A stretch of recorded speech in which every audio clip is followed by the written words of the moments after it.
Nothing can hold back the Oregon wine competition, as it was a full go this year. A few new wineries joined the competition this year, but as usual, each wine gets a thorough review from the expert panel of judges that included 4 masters of wine and a master sommelier. We have 6 judges of extremely high caliber, and so therefore we want to make sure that over a 2-day period of time that their palates remain refreshed and aren't getting exhausted from just inundating them with a ton of entries a day. There were some returning judges, some back after almost a decade. It's been very encouraging to see an evolution in quality and consistency, most of all, because I remember in the previous competition there were a lot of ups and downs, whereas the average quality this year seems to be much higher than it was back then, and there have certainly been some varieties that have excelled more than others. So I judged here about 5 years ago, and so coming back again is a pure delight. I have to say I've seen a huge improvement in the quality of the wines. I think the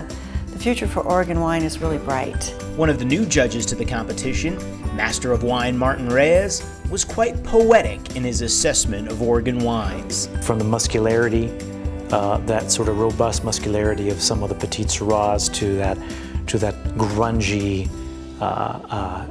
potency of the Malbecs, to like the soaring aromatics and expression of the Italian varieties. At the very end, all of a sudden you have these amazing sparkling wines and a collection of really good rosés. It's like, you know what?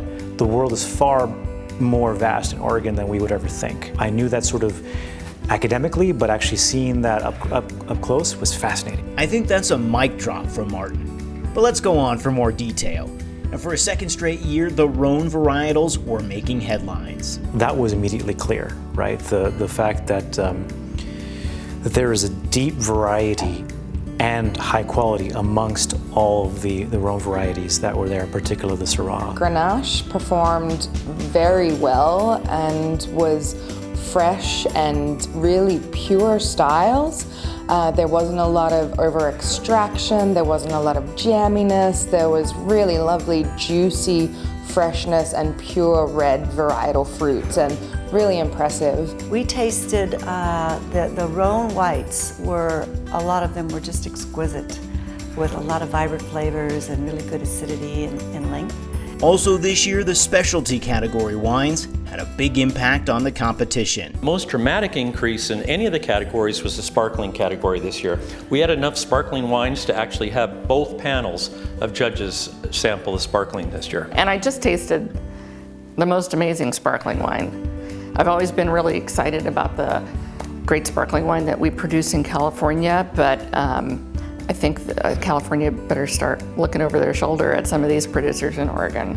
One of the biggest things that each judge talked about was noticing how the winemakers have taken a step back and let the grapes start to speak for themselves. I'm sure that a lot of it has to do with Oregon place, but I suspect a lot more of it has to do with Oregon talent. And it really is just such really meticulous winemaking. So credit goes to the people themselves and their passion. David also echoed what Traci was saying.